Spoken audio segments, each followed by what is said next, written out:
Guys ಇದನ್ನ ಇಟ್ಕೊಂಡು ಇವಾಗ ಪ್ರಾಂಕ್ ಮಾಡೋದು.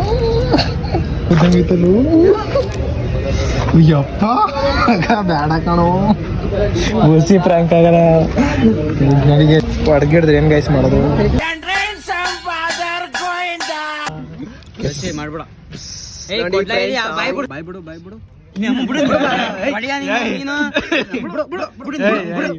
ಹೊಟ್ಟೆ ಎಷ್ಟು ಉರ್ಸ್ತಾವ್ರೋ ಆ ಭಗವತ್ನ ನೋಡಿದ್ರೆ.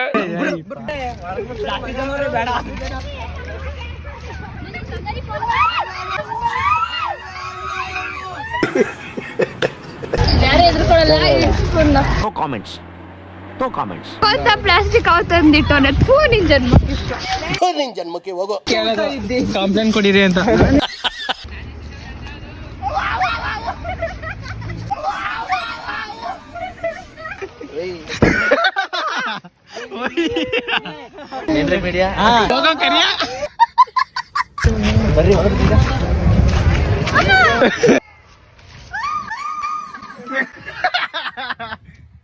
ಬರೀತಾ ಇದ್ದೀರಲ್ಲ ಅಂತ